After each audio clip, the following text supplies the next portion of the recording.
लाडके मुख्यमंत्री देवेंद्र फडणवीस साहेब, उपमुख्यमंत्री माननीय एकनाथरावजी शिंदेजी, मंत्रिमंडळातील आमचे सहकारी उदय सामंतजी, ज्यांना आता आपण पुरस्कार केला, ज्यांचा पुरस्कार देऊन सत्कार केला, यथोचित सत्कार केला, ते पद्मश्री मधु मंगेश कर्णिकजी, ज्येष्ठ साहित्यिक, तसंच Manisha Mhaiskar, Neelamtai Gorhe, Madhuritai Misal, Shrirang Barne, Bhimrao Tapkir, Siddharth Shirole, Bapusaheb Pathare, doctor Sadanandji More, Shriyut Milindji Mahajan, Laxmikantji Deshmukh, doctor Raja Dixitji, Shri Dnyaneshwar Muleji, Usha Tambeji, Vedmani Tiwariji, doctor Ravindra Shobhaneji, Prasad Panvalkarji, doctor Suresh Gosaviji, doctor Avinash Awalgaonkarji, Rajesh Pandeji, doctor Satish Desaiji, Sanjay Naharji, जगाच्या वेगवेगळ्या भागातून आलेले आणि राज्याच्या पण, देशाच्या पण आणि पुणे शहराच्या पण वेगवेगळ्या परिसरातून आले मराठी भाषेवर प्रेम करणारे सर्वच माझे बंधू भगिनी, पत्रकार मित्र, प्रशासकीय अधिकारी वर्ग आणि माझ्या तरुण मित्रांनो, राज्याच्या मराठी भाषा विभागाने आयोजित केलेला 3ऱ्या विश्व मराठी संमेलनाच्या साठी महाराष्ट्राच्या शैक्षणिक सांस्कृतिक राजधानीमध्ये, या ऐतिहासिक पुण्यनगरीमध्ये उपस्थित सर्व माझ्या मराठी जनांचं, सर्व इथं आलेल्यांचं, जिल्ह्याचा पालकमंत्री या नात्याने मी सर्वात पहिल्यांदा मनापासून स्वागत करतो. मराठी भाषेवर, मराठी साहित्यावर, मराठी संस्कृतीवर प्रेम करणारी आणि महाराष्ट्राच्या इतिहासाबद्दल अभिमान स्वाभिमान बाळगणारी, महाराष्ट्र गौरवासाठी काम करणारी, जगाच्या कानाकोपऱ्यातून आलेले तुम्ही सगळेजण महाराष्ट्राभिमानी मंडळी आहात आणि या ठिकाणी उपस्थित झालाय. महाराष्ट्राच्या गौरव वाढवण्यासाठी आपापल्या परीनं तुम्ही योगदान देता. तुमच्या महाराष्ट्र प्रेमाबद्दल, महाराष्ट्राभिमानाबद्दल मी मनापासून तुम्हाला धन्यवाद देखील देतो, तुमचे आभार देखील मानतो. आपला महाराष्ट्र फक्त सांध्यापासून बांध्यापर्यंत किंवा महाराष्ट्राच्या भौगोलिक सीमापुरता मर्यादित, देशाच्या जगाच्या कानाकोपऱ्यात ज्या ज्या ठिकाणी माझ्या मराठी माणसांनी झेंडा रोवला, ज्या ज्या ठिकाणी मराठी माणसानं पाऊलखुणा उमटवल्या, इतिहासातल्या आणि वर्तमानातल्या त्या पाऊलखुणांना आम्हाला सर्वांना एक रास्त अभिमान आहे. थोडंसं इतिहासात जायचं म्हटलं तर इतिहासात 1758 मध्ये सध्याच्या पाकिस्तान मधील लाहोर, मुलतान सारखी गावं जिंकून मराठ्यांनी अफगाणिस्तानात अटकेपार झेंडा रोवला होता. 16व्या शतकात दिल्ली, आग्रा, अलीगड सह उत्तरेतल्या बऱ्याचशा भागांवर मराठ्यांनी वर्चस्व निर्माण केलेलं होतं. 1788 मध्ये दिल्लीच्या लाल किल्ल्यावर मराठ्यांचा भगवा फडकला होता. पानिपतचा इतिहास पराभव नव्हे तर मराठ्यांचा त्यागाचा, पराक्रमाचा इतिहास आहे. हे सुद्धा आपण सगळ्यांनी समजून घेतलं पाहिजे. पानिपतच्या लढाईत मराठ्यांनी रक्त सांडलं म्हणून भारताच्या सीमा सुरक्षित राहू शकल्या, हा सुद्धा इतिहास आपल्याला विसरता येणार नाही. मराठ्यांनी आपल्या धैर्य, शौर्य, पराक्रमाच्या जोरावर उत्तरेत पंजाब, पूर्वेला ओरिसा, दक्षिणेला कर्नाटक, बेंगलोर, वेलोर, तंजावर, श्रीरंगपट्टण असं सर्वदूर साम्राज्य निर्माण केलं. ग्वाल्हेरचे शिंदे असतील, नागपूरचे भोसले असतील, इंदोरचे होळकर असतील, बडोद्याचे गायकवाड असतील, अशा कितीतरी मराठी सरदारांनी संपूर्ण भारतामध्ये आपल्या कर्तृत्वाचा झेंडा कायम फडकवत ठेवला. आज विश्व मराठी संमेलनाच्या निमित्तानं त्या इतिहासाचं देखील स्मरण आवश्यक आहे. आपण जेव्हा मराठी म्हणतो त्यावेळेस मराठी संकल्पना जातीपुरती मर्यादित नाही, हे लक्षात घेतलं पाहिजे. मराठी भाषा, मराठी बोली बोलणाऱ्या, सह्याद्रीच्या वाऱ्यांशी, महाराष्ट्राच्या मातीशी नातं असलेल्या 18 पगड जाती, धर्म, भाषा, पंथांच्या लोकांना एकत्र आणून मराठा किंवा मराठे ही संकल्पना अस्तित्वात आली. हे देखील आपण त्या निमित्तानं लक्षात घेतलं पाहिजे. मराठ्यांच्या गौरवशाली कर्तृत्वाचा झेंडा इतिहासाप्रमाणे आधुनिक काळात देखील अनेक देशामध्ये अनेक क्षेत्रामध्ये फडकत आहे. याचा माझ्यासारख्या कार्यकर्त्याला मनापासूनचा आनंद आहे. आज अमेरिकेतली सिलिकॉन व्हॅली मराठी माणसांनी भरलेली आहे. जगातल्या जवळपास प्रत्येक देशात मराठी माणूस कर्तृत्व गाजवत आहे. आखातातला मसाला किंग धनंजय दातार यांचं नाव सगळ्यांना माहिती आहे. कलेच्या क्षेत्रात मंगेशकर कुटुंब आहे. त्यांच्यासारखं दैवी सुरांचं कुटुंब लाभणं हे भाग्य मराठी माणसांच्या वाट्याला आलं आहे. स्वर्गीय पंडित भीमसेन जोशी, पु ल देशपांडे, सचिन तेंडुलकर ही जगावेगळी माणसं मराठी असल्याचा गर्व आपल्याला आहे. भालाफेकीत सुवर्ण पदक जिंकणारा नीरज चोपडा हा पानिपतचा रोड मराठा आहे. अशी नावं घेतली तर आपल्याला वेळ पुरणार नाही. महाराष्ट्राचा शौर्याच्या पराक्रमाच्या कर्तृत्वाचा हा वारसा अनेक दिग्गजांनी महाराष्ट्राच्या सुपुत्रांनी पुढे नेण्याचा प्रयत्न केलाय. साहित्याच्या क्षेत्रात हा झेंडा उंचावर ठेवण्याचं काम कोकणचे सुपुत्र सन्माननीय मधु मंगेश कर्णिक साहेबांनी सातत्याने केलेलं आहे.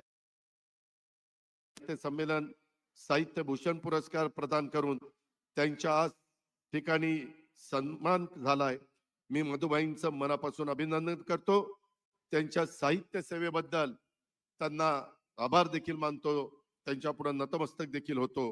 मधुबाईंबद्दल बोलायचं तर मराठी साहित्य विश्वासी गेल्या 75 वर्षाहून अधिक काळ एकरूप झालेलं त्यांचं व्यक्तिमत्व बाल सन्मित्र मासिकात 1945 मध्ये त्यांची कविता पहिल्यांदा छापून आली. तेव्हापासून सुरू झालेला त्यांचा साहित्याचा प्रवास आज 2025 मध्ये येऊन पोचलेला आहे. मराठी साहित्य क्षेत्रातलं प्रत्येकाला मधुबाईंनी आपलंस केलेलं आहे. आज नाबाद 93 इथपर्यंत पोहोचलेले आहेत. लवकरच नाबाद 100 पर्यंत आपल्याला सगळ्यांना त्यांना शुभेच्छा त्या ठिकाणी द्यायच्यात. भाई कोकणातल्या आहेत, साहजिकच कोकणावर त्यांचं अधिकच प्रेम आहे. त्यांच्या साहित्यात देखील कोकण बद्दल भरभरून बघायला मिळतं. कोकणचा निसर्ग, कोकणचा समुद्र, तिथली लाल माती, कोकणी माणसांचं जीवन, त्यांचे सणवार जगण्याचा लढा, कोकणचं भावविश्व हे सारा अस्सल रंग रूप स्वादासह साहित्यात आणण्याचं काम मधुबाईंनी यशस्वीपणे केलंय. मधुबाईंच्या माहीमची खाडी, भाकरी आणि फूल, संधिकाल सारख्या कादंबऱ्यांकडे आपण मराठी साहित्यातला मैलाचा दगड म्हणून बघतो. समाजातल्या निरनिराळ्या जातीच्या वर्गाच्या परंपरेच्या माणसांचं जीवन विश्व, भाव विश्व त्यांनी ज्या पद्धतीनं मांडलं, वाचकांना विचार करायला लावलं, त्याची तुलना होऊच शकत नाही. त्यामुळे त्यांचं साहित्य हे कोकणासह राज्यात आणि 7 समुद्रापार परदेशात पोहोचलेलं आहे, लोकप्रिय झालेलं आहे. हे देखील या सत्कार कार्यक्रमाच्या निमित्तानं आपण लक्षामध्ये ठेवलं पाहिजे. आज उदय सामंत या कोकणच्या सुपुत्राच्या नेतृत्वाखाली आयोजित विश्व मराठी संमेलनात मधुबाईंच्या सारख्या कोकणच्या सुपुत्राला सिद्धहस्त साहित्यकाचा साहित्य भूषण पुरस्काराने सन्मान झाला. या सोहळ्याचा साक्षीदार होण्याची संधी आपल्या सह ज्यांना ज्यांना त्या ठिकाणी मिळाली हे आपल्या सर्वांचं भाग्य आहे असं मी समजतो. मधुबाईंचं पुन्हा एकदा मी महाराष्ट्रातल्या 13 कोटी जनतेच्या वतीनं मनापासून अभिनंदन करतो. मधुबाईंचा सतत माणसात मिसळण्याचा स्वभाव, हसतमुख चेहरा पाहिल्यानंतर आपल्यालाही त्यांच्याकडून प्रेरणा मिळते, ऊर्जा मिळते. आम्हालाही ही ऊर्जा प्रेरणा कायम मिळत राहो यासाठी भाईंना उत्तम आरोग्य आणि दीर्घायुष्य अशी प्रार्थना मी या ठिकाणी करतो आणि त्यांचं पुन्हा एकदा अभिनंदन करतो. महाराष्ट्राला अभिजात भाषेचा मराठी भाषेचा दर्जा मिळाल्यानंतर हे तसं बघितलं तर पहिलंच विश्व मराठी संमेलन. त्यामुळे या संमेलनाला एक वेगळं महत्व आहे. मराठीला अभिजात भाषेचा दर्जा देऊन महाराष्ट्राचा गौरव वाढवणाऱ्या देशाचे लोकप्रिय पंतप्रधान नरेंद्र मोदी साहेबांचं आणि त्यांच्या केंद्रीय मंत्रिमंडळाचा देखील मी आभार मानतो. राज्यातल्या 13 कोटी जनतेच्या वतीनं त्यांना धन्यवाद देतो. अनेकांनी प्रयत्न केले, परंतु शेवटी मराठी भाषेला अभिजात भाषेचा दर्जा देण्याचं काम हे मोदी साहेबांच्या सरकारने केलं. हे आपल्याला विसरता पण येणार नाही, नाकारता पण येणार नाही. माझ्या माहितीप्रमाणे पहिलं मराठी विश्व संमेलन मुंबईमध्ये, दुसरं नवी मुंबईमध्ये, तिसरं पुण्यामध्ये होत आहे. मुंबई, नवी मुंबई, पुण्या पलीकडे देखील आता उदयजी आपल्याला संभाजीनगरला, नाशिकला कुसुमाग्रजांच्या गावी, त्याच्यामध्ये नागपूरला मुख्यमंत्र्यांच्या गावी. आता हे सगळं करत असताना तू रत्नागिरीला तर नेणारच, परंतु नंतर न्यावं लागेल, आता लगेच नाही, ही नावं घेतल्यावर. आणि त्याच्यानंतर माझी विनंती आहे, देवेंद्रजींच्या ह्या 5 वर्षाच्या टर्म मध्ये एक अशा प्रकारचं विश्व संमेलन परदेशातल्या कुठल्याही एका देशामध्ये आपण करूया आणि तिथंही आपण आपल्या मराठी लोकांना एकत्र आणण्याचा त्या ठिकाणी प्रयत्न करूया. खूप काही गोष्टी आहेत त्याच्यामध्ये. एकंदरीतच आज उद्घाटन होत असलेलं विश्व संमेलन आज, उद्या आणि परवा 2 फेब्रुवारी पर्यंत असं 3 दिवस चालणार आहे. संमेलनाच्या पत्रिकेवर जर नजर टाकली तर राज्याचे मुख्यमंत्री, उपमुख्यमंत्री महोदयांचं सदानंद मोरे साहेब असतील, रवींद्र सोमणीजी असतील, लक्ष्मीकांत देशमुखजी असतील, डॉक्टर तारा भवाळकरजी असतील, श्रीमती उषाताई तांबेजी असतील, या दिग्गज साहित्यिक मंडळींची उपस्थिती या संमेलनाला आहे. कौशल इनामदारांचं लाभले आम्हास भाग्य हे अभिमान गीत आहे. रामदास फुटाणे कवी संमेलनात असणार आहेत.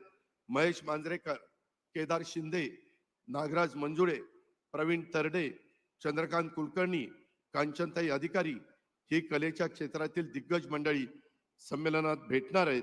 कला साहित्य क्षेत्रातल्या ज्येष्ठ आणि नवोदित मंडळींच्या सहभागामुळे जुन्या नव्या पिढीमध्ये संवादाचा पूल बांधण्याचं काम या संमेलनाच्या माध्यमातून होत आहे. याचा मला खरोखरीच मनापासून आनंद आहे. सगळ्यात महत्वाचं म्हणजे हे मराठी विश्व संमेलन मराठी साहित्य पलीकडची मंडळी या संमेलनात येणार आहे. शेती, उद्योग, व्यापार, शिक्षण, सहकार, राजकारण, समाजकारण, कला, क्रीडा, संस्कृती अशा सगळ्या क्षेत्रातल्या कर्तृत्ववान मंडळींना या ठिकाणी भेटण्याची, त्यांच्याशी संवाद साधण्याची संधी आपल्या तरुण पिढीला लाभणार आहे. 2 तारखेला समारंभ आहे, त्यामध्ये सयाजी शिंदे देखील उपस्थित राहणार आहे. रितेश देशमुख कलारत्न पुरस्कार देऊन त्यांचा सन्मान होणार आहे. या 3 दिवसात कला, साहित्य, संस्कृतीच्या क्षेत्रातील दिग्गज मराठी मंडळी आपल्याला या ठिकाणी दिसणार आहे. त्यांना बघितल्यानंतर आपला आत्मविश्वास नक्कीच वाढणार आहे. आपण बघतो की जगात वावरताना मराठी माणसाच्या मनात कुठंतरी कोपऱ्यामध्ये एक न्यूनगंड असतो. तो न्यूनगंड काढून टाकण्याचं काम हे विश्व मराठी संमेलन करेल याची मला खात्री आहे. 2025 हे वर्ष मराठी आणि महाराष्ट्र माणसांसाठी महत्वाचं वर्ष आहे. वर्षाच्या सुरुवातीलाच महाराष्ट्र इकॉनॉमिक डेव्हलपमेंट काउन्सिलच्या माध्यमातून पुण्यात बालेवाडीला ग्लोबल एंटरप्रेन्युअर्स 2025चं आयोजन त्या ठिकाणी करण्यात आलं होतं. आज विश्व मराठी संमेलनाचं उद्घाटन होत आहे. पुढच्या महिन्यात 21 ते 23 फेब्रुवारीला डॉक्टर तारा भवाळकर यांच्या अध्यक्षतेखाली दिल्लीत अखिल भारतीय मराठी संमेलन होणार आहे. प्रधानमंत्री महोदयांनी त्या संमेलनाला उपस्थित राहण्याचं मान्य केलेलं आहे. मराठी साहित्य संमेलन, मराठी विश्व संमेलन आणि मराठी माणसाच्या अस्मितेचा, महाराष्ट्राचा स्वाभिमानाचा सोहळा जगाच्या पाठीवर कुठेही होत असेल तर त्यामागे उभं राहण्याची भूमिका ही महाराष्ट्र शासनाने घेतलेली आहे आणि महाराष्ट्र शासन ती निश्चितपणे पार पाडेल याबद्दलचा विश्वास मी मुख्यमंत्र्यांच्या साक्षीने या ठिकाणी व्यक्त करतो. आज माझ्यानंतर उपमुख्यमंत्री देवेंद्र शिंदे साहेब आणि त्याच्यानंतर मुख्यमंत्री देवेंद्रजी बोलणार आहेत. परंतु जाता जाता एवढंच सांगतो की महाराष्ट्राचा अटकेपार झेंडा लावणारा महाराष्ट्र आहे, दिल्लीचे तख्त राखणारा महाराष्ट्र आहे. देशावरच्या संकटाच्या काळात हिमालयाच्या रक्षणासाठी सह्याद्री धावून गेल्याची उदाहरणं इतिहासात आहे. यशवंतराव चव्हाण साहेब हे त्यांचं उदाहरण आहे. जगाच्या इतिहासात रयतेचं राज्य स्थापन करणारे पहिले राजे छत्रपती शिवाजी महाराज या महाराष्ट्रात जन्माला आलेले आहेत. देशातली पहिली मुलींची शाळा या महाराष्ट्रामध्ये सुरू करण्याचं काम महात्मा ज्योतिराव फुलेंनी केलेलं आहे. बहुजनांच्या दारात शिक्षणाची गंगा नेण्याचं काम शाहू फुले आंबेडकरांच्या या महामानवांनी महाराष्ट्रामध्ये केलंय. देशाच्या स्वातंत्र्य लढ्यात नेतृत्व करण्याचं काम या महाराष्ट्राने केलं. याच महामानवांच्या विचारांचा कार्याचा वारसा पुढे नेण्याचं काम आपल्याला करायचंय. त्यासाठी भावी पिढीला मनात भरणी करण्याचं काम या विश्व मराठी संमेलनाच्या माध्यमातून व्हावं अशी अपेक्षा व्यक्त करतो. इथे येताना आपण सारे वेगळे आलो असलो तरी जाताना मानाने एक होऊन जाऊया. मराठी भाषेच्या, मराठी संस्कृतीच्या, मराठी माणसाच्या हक्कासाठी एकजूट होऊन संघर्ष करूया अशाही प्रकारचं आव्हान मी करतो. आजचा दिवस आणखी एका कारणासाठी महत्वाचा आहे. इतिहासात आजच्या दिवशी 31 जानेवारी 1949 ला बडोदा आणि कोल्हापूर ही संस्थानं तत्कालीन मुंबई राज्यात विलीन झाली होती. तो दिवस देखील माझ्या मराठी माणसांच्यासाठी महत्वाचा दिवस होता. त्या दिवसाचं स्मरण देखील करतो. आपल्या सर्वांचं पुन्हा एकदा मी आभार मानतो. जाता जाता मुख्यमंत्र्यांना या ठिकाणी विनंती करतो. जगाच्या वेगवेगळ्या भागातनं अनेक मान्यवर आलेत. महाराष्ट्र मंडळ लंडन इथून वृषाल खांडगेजी आलेले आहेत. ते अध्यक्ष आहेत. सुशील गायकवाड चेअर ट्रस्टी आहेत. वैभव खांडगे हे त्या ठिकाणी आलेले आहेत. आणि त्यांचं एक काम आहे, मागे आपल्या मुख्यमंत्री त्यावेळेसचे एकनाथराव शिंदे साहेबांनी ते जवळपास केलेलं आहे, परंतु मधल्या आचारसंहितेच्या काळामध्ये थोडस राहून गेलंय. आणि माझी मुख्यमंत्र्यांना विनंती आहे की त्या कामाला देखील आपण मान्यता द्यावी आणि तशा प्रकारच्या सूचना द्याव्यात. आणि ह्या पद्धतीनं आपण त्या बाबतीमध्ये त्यांना पण सहकार्य करू. आत्ताच मुख्यमंत्र्यांनी मला सांगितलं की आपल्या कर्नाटक राज्यामध्ये असणाऱ्या मराठी शाळांना देखील महाराष्ट्र सरकार मदत करतं. आता 2-3 दिवस मुख्यमंत्री दिल्लीला होते. दिल्लीत पण मराठी शाळा चालते, त्यांना काही मदत करण्याची गरज आहे. आणि त्यांनी मला वित्तमंत्री यांना त्यांनी सूचना केल्या की 31 मार्चच्या आत दिल्लीतल्या मराठी शाळेला महाराष्ट्र शासनाकडनं मदत झाली पाहिजे. या पद्धतीनं आमच्या सगळ्यांचं लक्ष आहे. काळजी करू नका.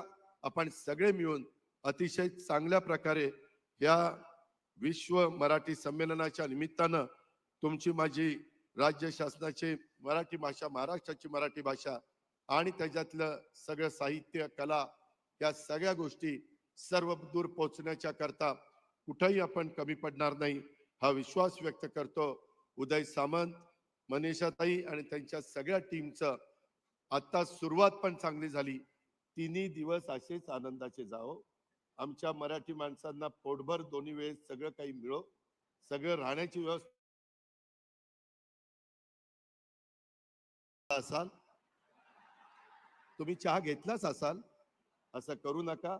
मी पण पुणेकर म्हणून सांगतोय, मला पुणेकरांचे बारकावे माहिती आहेत.